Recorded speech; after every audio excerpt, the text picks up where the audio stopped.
Pulse polio अभियान के आज के इस शुभारंभ कार्यक्रम में मंच पर उपस्थित माननीय सांसद श्री शिव प्रताप शुक्ला जी, नवनिर्वाचित विधायक गोरखपुर ग्रामीण श्री विपिन सिंह जी, माननीय विधायक मांसगांव डॉक्टर विमलेश पासवान जी, अपर मुख्य सचिव चिकित्सा एवं स्वास्थ्य श्री अमित मोहन प्रसाद जी,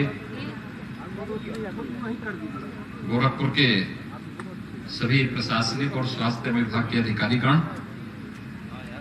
और उपस्थित भाइयों बहनों, मुझे हार्दिक प्रसन्नता की अनुभूति हो रही है कि उत्तर प्रदेश का पल्स पोलियो अभियान का शुभारंभ महायोगी भगवान गोरक्षनाथ की इस पावन धरती से एक बार फिर से हम इस संक्रामक महामारी जो अस्थायी दिव्यांगता का कारक भी बनती है, इसके उन्मूलन की दिशा में उठाए गए कदमों को एक बार फिर से 1 से 5 वर्ष तक के बच्चों के लिए इस अभियान का शुभारंभ आज यहां पर कर रहे हैं।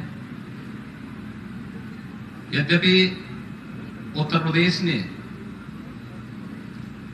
पोलियो उन्मूलन के इस कार्यक्रम को आज से 12 वर्ष पहले सफलतापूर्वक इसका समाधान भी निकाल लिया था, लेकिन पिछले 12 वर्ष के दौरान जो बातें दुनिया के अंदर देखने को मिली है कि पाकिस्तान और अफगानिस्तान में अभी भी पोलियो से जुड़े हुए मामले देखने को मिले हैं और बीमारी संक्रामक होने के नाते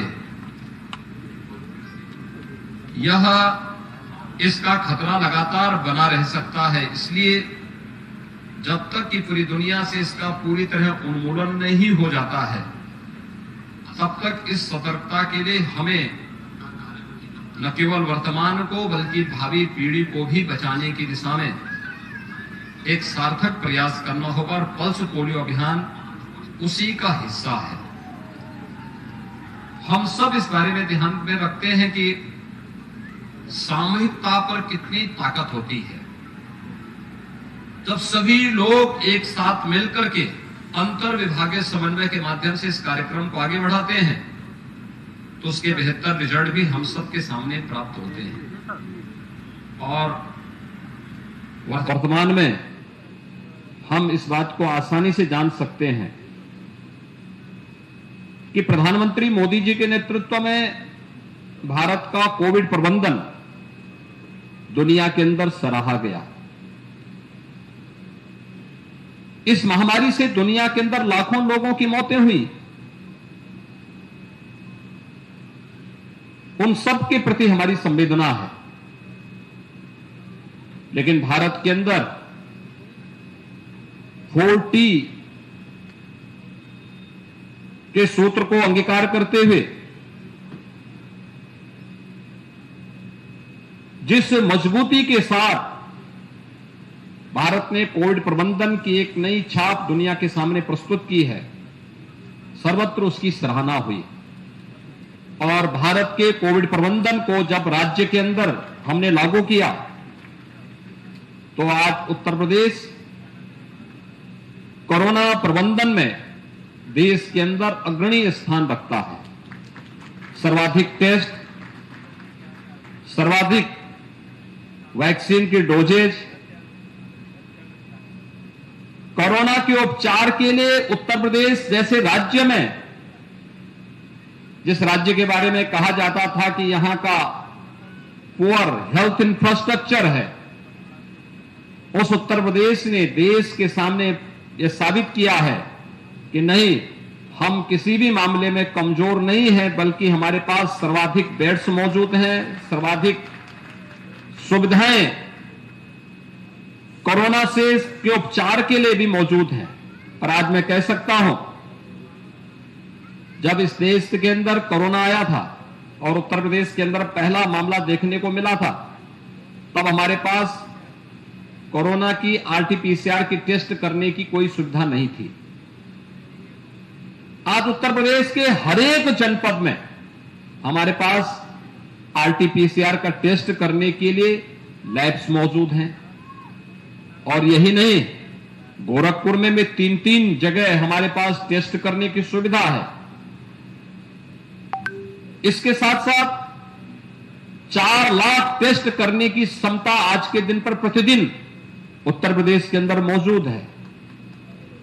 यानी मार्च 2020 में हमारे पास एक भी टेस्ट करने की क्षमता नहीं थी, लेकिन उत्तरोत्तर इसमें हम लोगों ने प्रगति की और आज के दिन पर 4 लाख टेस्ट प्रतिदिन करने की क्षमता अकेले उत्तर प्रदेश देश के अंदर रखता है। सर्वाधिक बेड्स हमारे पास मौजूद हैं। जब हम लोगों ने उत्तर प्रदेश के अंदर कोविड प्रबंधन के कार्य को आगे बढ़ाया, 36 जिले हमारे ऐसे थे जहां पर एक भी वेंटिलेटर हमारे पास नहीं था। आज सभी 75 जनपदों में हमारे पास पर्याप्त मात्रा में कोरोना के उपचार के लिए बेड्स मौजूद हैं और सभी 75 जनपदों में वेंटिलेटर और आईसीयू बेड्स भी हमारे पास मौजूद हैं। ट्रेन्ड मैन पावर भी हमारे पास है। कोरोना प्रबंधन उत्तर प्रदेश का देश के अंदर सराहा गया। कारण था उत्तर प्रदेश की टीम ने जिस प्रतिबद्धता के साथ कार्य किया, उसके परिणाम भी सर्वत्र देखने को मिले। हेल्थ वर्कर्स हैं, कोरोना वॉरियर्स हैं, एएनएम हैं, आशा वर्कर, आंगनवाड़ी, राजस्व के कर्मियों ने, पुलिस विभाग के कर्मियों ने, सभी ने मिलकर के अपने अपने क्षेत्र में बेहतर करने का प्रयास किया। हमारी निगरानी समितियों ने, लोग मुझसे पूछते थे कोरोना से कैसे बचाएंगे,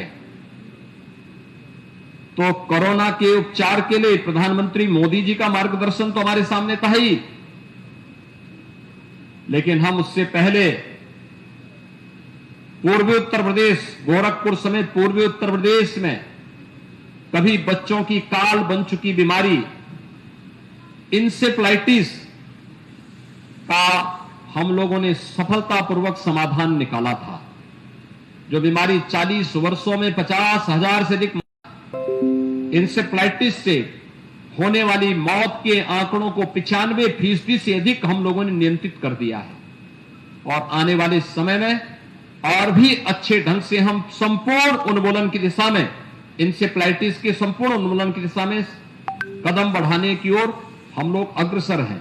यह अंतर विभागीय समन्वय की ताकत है और पल्स पोलियो के लिए भी इस अंतर विभागीय समन्वय की आवश्यकता हम सब महसूस करते हैं। आपने देखा होगा कोरोना का एक मामला दुनिया के अंदर कहीं एक देश में निकला और धीरे धीरे करके उसका फैलाव होता गया, पूरी दुनिया को अपनी चपेट में ले लिया। उसमें संक्रमण तीव्र था। स्वाभाविक रूप से इसने कुछ ही महीनों के अंदर पूरी दुनिया को अपनी चपेट में ले लिया। पोलियो भी एक संक्रामक बीमारी है और बच्चों को खासतौर पर अस्थायी अपंगता की ओर लेके जाता है। इसका उपचार है और पल्स पोलियो अभियान जिस प्रतिबद्धता के साथ अपने समय में चला था, उसका परिणाम था कि 2010 में हम लोगों ने पल्स पोलियो के कार्यक्रम को पूरी तरह सफलतापूर्वक आगे बढ़ाया और उत्तर प्रदेश जैसे बड़े राज्य में पोलियो पर नियंत्रण प्राप्त किया गया। पिछले 12 वर्षों में पोलियो का कोई मामला उत्तर प्रदेश में देखने को नहीं मिला, लेकिन जब तक दुनिया से यह वायरस पूरी तरह समाप्त नहीं होता तब तक खतरा बना रहेगा। और इसलिए यह अभियान एक बार फिर से प्रारंभ हो रहा है। जो बच्चे दुर्भाग्य से इसकी चपेट में आते हैं, पूरी जिंदगी भर उस परिवार पर, उस बच्चे पर क्या बीतती होगी, आप थोड़ा कल्पना करिए। और इसीलिए अगर 2 बूंद ड्रॉप की उस बच्चे को हम समय से दे दें तो इस बीमारी से बचाव का वो एक सर्वोत्तम उपाय है। और उसी अभियान को आगे बढ़ाने के लिए एक बार फिर से वे सभी संस्थाएं एक साथ मिलकर के कार्य करेंगे। मुझे प्रसन्नता है कि यहां पर पूर्वी उत्तर प्रदेश में जब इंसेफ्लाइटिस के संपूर्ण उन्मूलन की दिशा में सरकार ने कदम बढ़ाए थे तो हम लोगों ने अंतर विभागीय समन्वय बनाया था। स्वास्थ्य विभाग को उसका नोडल विभाग बनाया गया था और फिर उसके लिए कार्यक्रम चले। हम लोगों के अलग अलग स्तर पर कार्यक्रम हमारे आगे बढ़ते गए और परिणाम रहा कि हम लोगों ने इस महामारी को पूरी तरह, इस इंसेफ्लाइटिस की समस्या का उन्मूलन की दिशा में हमने कदम बढ़ाया। मैं आभारी हूं प्रधानमंत्री मोदी जी के, जिनके कारण स्वच्छ भारत मिशन में हर परिवार को एक शौचालय उपलब्ध करवाने में मदद मिली। खुले में शौच उसका एक कारण सामने आया था। स्वच्छ भारत मिशन के अंतर्गत उन परिवारों को एक शौचालय मिला, स्वच्छता के लक्ष्य को प्राप्त करने में मदद मिली। शुद्ध पेयजल जल जीवन मिशन के अंतर्गत हर परिवार तक शुद्ध पेयजल, अब तो पाइप पेयजल योजना भी लागू की जा रही है। हर एक घर तक पाइप से शुद्ध पेयजल की आपूर्ति, आधी से अधिक बीमारी का समाधान उससे अपने आप होता हुआ। हेल्थ इंफ्रास्ट्रक्चर को हम लोगों ने अच्छा किया। आप याद करिए, आज से 5 वर्ष पहले पूर्वी उत्तर प्रदेश में केवल एक बीआरडी मेडिकल कॉलेज था। आज गोरखपुर में बीआरडी मेडिकल कॉलेज तो अच्छे ढंग से काम कर ही रहा है। पहले जर्जर स्थिति में था, आज वहां पर सुपर स्पेशलिटी का भी ब्लॉक बन चुका है। आज बीआरडी मेडिकल कॉलेज में आप इस बात को देखते होंगे कि सुपर स्पेशलिटी के साथ ही वहां पर बाल संस्थान भी अब क्रियाशील होने वाला है। हम लोग वर्तमान में कोविड के उपचार के लिए हमने डेडिकेटेड कोविड हॉस्पिटल के रूप में उसका उपयोग किया है। एम्स गोरखपुर का शुभारंभ भी प्रधानमंत्री जी के कर कमलों से भी दिसंबर माह में प्रारंभ हो चुका है। कुशीनगर में मेडिकल कॉलेज का निर्माण हो रहा है। देवरिया में मेडिकल कॉलेज का निर्माण हो चुका है। सिद्धार्थनगर में मेडिकल कॉलेज प्रारंभ हो चुका है। बस्ती में मेडिकल कॉलेज प्रारंभ हो चुका है। महाराजगंज में निर्माणाधीन है। इसी प्रकार से पूर्वी उत्तर प्रदेश के अन्य जनपदों में बलरामपुर में निर्माणाधीन है। बहराइच में प्रारंभ हो चुका है। गोंडा में निर्माणाधीन है। अयोध्या में प्रारंभ हो चुका है। सुल्तानपुर में निर्माणाधीन है। यानी जिन जनपदों में केवल इन सभी जनपदों को मिलाकर के अकेले गोरखपुर में मेडिकल कॉलेज हुआ करता था और उसकी हालत भी और संसाधनों के लिए हमेशा रोना होता था उसे। आज उसके पास संसाधन की कमी नहीं। आज बीआरडी मेडिकल कॉलेज की स्ट्रेंथनिंग की गई, वहां पे अच्छी सुविधाएं उपलब्ध करवाई गई, बेड्स बढ़ाए गए, अच्छी सुविधाएं वहां उपलब्ध करवाई गई। वहां पे सुपर स्पेशलिटी का एक ब्लॉक प्रधानमंत्री स्वास्थ्य सुरक्षा योजना के अंतर्गत बना और अब तो 1000 बेड्स का गोरखपुर में एम्स का निर्माण भी पूरा होने के साथ ही उसका शुभारंभ भी प्रधानमंत्री जी के कर कमलों से संपन्न हो चुका है।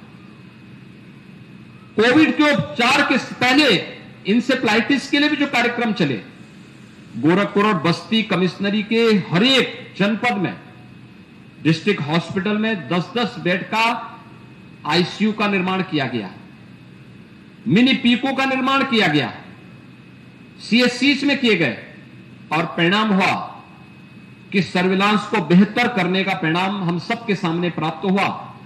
आज इंसेफ्लाइटिस के उन्मूलन के साथ ही उत्तर प्रदेश का प्रभावी नियंत्रण कोविड प्रबंधन में भी है। मेरी अपील होगी आप सबसे, उत्तर प्रदेश ने 29 करोड़ 60 लाख से अधिक कोविड वैक्सीन की डोजेज अब तक उत्तर प्रदेश के अंदर हम लोग उपलब्ध करा चुके हैं। 12 से 14 वर्ष के बच्चों को भी वैक्सीन की डोजेस लग रही है। जो भी इस पात्रता की श्रेणी में आता है, हर व्यक्ति वैक्सीन जरूर ले। दूसरा, बीमारी में उपचार से महत्वपूर्ण बचाव होता है। अगर हम बचाव के रास्ते को अपना करके अभी से अपनी तैयारी करें तो मुझे लगता है कि इंसेफ्लाइटिस के बाद कोरोना प्रबंधन उत्तर प्रदेश की सर्वत्र सराहना हुई है और पोलियो उन्मूलन की दिशा में हम लोग पहले ही कदम आगे बढ़ा चुके हैं। 12 वर्ष में एक भी मामला नहीं आया है और मैं अनुमान करता हूं कि हमारा यह अभियान निरंतर आगे बढ़ना चाहिए। हम वर्तमान पीढ़ी को 2 बोन ड्रॉप की पोलियो की दवा पिला करके पोलियो पर प्रभावी नियंत्रण करने के उत्तर प्रदेश के इस अभियान को और मजबूती के साथ हमें आगे बढ़ाना होगा। इसमें हर तबके के लोगों को अपने साथ जोड़ना पड़ेगा। केवल स्वास्थ्य विभाग ही इसमें नहीं होगा। स्वास्थ्य विभाग के साथ हम आंगनबाड़ी है, आशा वर्कर है, इंसेफ्लाइटिस के उन्मूलन के समय हमें यूनिसेफ और पाक जैसी संस्थाओं ने अपना भरपूर योगदान दिया था। विश्व स्वास्थ्य संगठन जैसे संस्थाएं हमारे इस अभियान के साथ जुड़ी थी और मेरी अपील होगी इन सभी संस्थाओं से, ये सभी संस्थाएं एक बार फिर से इस अभियान के साथ जुड़े। भाइयों बहनों, अनेक प्रकार के बच्चों से संबंधित टीका का कार्यक्रम, मिशन इंद्रधनुष के भी समय समय पर कार्यक्रम चलते हैं। हमें उन मासूम बच्चों को समय से टीकाकरण का पूरा कवरेज भी देना होगा और अगर हम समय पे सावधानी रखेंगे तो उसका पूरा जीवन आगे सुरक्षित होता हुआ दिखाई देगा। यह हमारी न केवल एक उस बच्चे का अधिकार है बल्कि ये हमारा व्यक्तिगत दायित्व भी बनता है कि हम अपने इस उत्तरदायित्व का निर्वहन करते हुए हर एक बच्चे को स्वस्थ रखें, प्रसन्नचित्त रखें और देश के स्वस्थ एक भारत के इस अभियान को आगे बढ़ाने में हम लोग इस कार्यक्रम के माध्यम से और मजबूती के साथ आगे बढ़ सकें। आज के इस अवसर पर मेरी सभी धर्मगुरुओं से भी, समाज के जागरूक नागरिकों से भी, जनप्रतिनिधियों से भी मेरी अपील होगी कि वे पल्स पोलियो के इस अभियान को मजबूती के साथ आगे बढ़ाने में अपना योगदान देंगे। प्रदेश के अंदर काफी बड़े पैमाने पर इस कार्यक्रम को हम लोगों ने आगे बढ़ाने का कार्य किया है। यानी उत्तर प्रदेश के अंदर 3 करोड़ 80 लाख बच्चों को यह अभियान जो आज से प्रारंभ हो रहा है, यह पोलियो से एक सुरक्षा कवर प्रदान करने में योगदान देगा। इसके लिए हम लोगों ने 1,10,000 पोलियो बूथ बनाए हैं और 76,000 से अधिक हमारी सचल टीमें भी इस दिशा में कार्य करेंगी। इसमें सभी संस्थाएं अगर एक साथ मिलकर के इस कार्यक्रम को आगे बढ़ाती हैं तो सफलतापूर्वक इस दायित्व का परिणाम होगा कि हम लोग वर्तमान की जो हमारी पीढ़ी आ रही है, इस पीढ़ी को भी पोलियो जैसी संक्रामक और अस्थायी दिव्यांगता देने वाली बीमारी से बचाव करने में हम उन बच्चों को एक सुरक्षा कवर देने में सफल होंगे। मैं भी यहां पर देख रहा था, स्वास्थ्य विभाग ने विभिन्न प्रकार के स्टॉल बनाए हुए हैं। एक चीज मैं जो वहां पर देख रहा था, ट्यूबरक्लोसिस के भी स्टॉल लगाए गए थे और मेरी अपील होगी कि विश्व स्वास्थ्य संगठन ने और दुनिया के तमाम संगठनों संस्थाओं ने, यूएन ने भी 2030 तक दुनिया को टीबी से मुक्त करने के एक बड़े अभियान को हाथ में लिया है और देश के अंदर आदरणीय प्रधानमंत्री जी के नेतृत्व में 2025 तक ट्यूबरक्लोसिस से पूरी तरह मुक्ति का एक बृहद अभियान चल रहा है। हर जागरूक नागरिक ट्यूबरक्लोसिस से ग्रसित एक बच्चे को गोद लेकर के मुफ्त में उपचार है। इसमें सरकार के द्वारा इंसेंटिव भी है। हम उनको उपलब्ध करवाने में अपना योगदान दे दें तो यह एक राष्ट्रीय अभियान है। अगर समाज का कोई तबका या कोई व्यक्ति बीमार है तो संपूर्ण स्वास्थ्य के लक्ष्य को और संपूर्ण स्वास्थ्य के लक्ष्य के साथ साथ संपूर्ण समृद्धि के लक्ष्य को प्राप्त करने में चुनौती हमारे सामने बनी रहेगी। और इसलिए हर एक व्यक्ति को इन बीमारियों से मुक्त करने के समय सरकार के इस कार्यक्रम के साथ हम सब जुड़ेंगे तो निश्चित ही हमें सफलता प्राप्त होगी। स्वस्थ भारत अभियान वास्तव में सशक्त भारत अभियान का हिस्सा है और इस सशक्त भारत के निर्माण के लिए हर बच्चे को और हर नागरिक को स्वस्थ रखने में हम सब अपना योगदान देंगे। इस विश्वास के साथ मैं पल्स पोलियो अभियान के शुभारंभ के अवसर पर एक बार फिर से आप सबका आह्वान करूंगा कि हमारे मीडिया के प्रतिनिधि भी हैं, समाज के जागरूक नागरिक भी हैं और विभिन्न तबके से जुड़े हुए जो हमारे अलग अलग तबके के नेतृत्व करता है, वे सभी लोग इस अभियान को व्यापक पैमाने पर प्रसारित करने में अपना योगदान देंगे। इस पूरे अभियान के प्रति मैं अपनी शुभकामनाएं देता हूं। धन्यवाद। जय हिंद।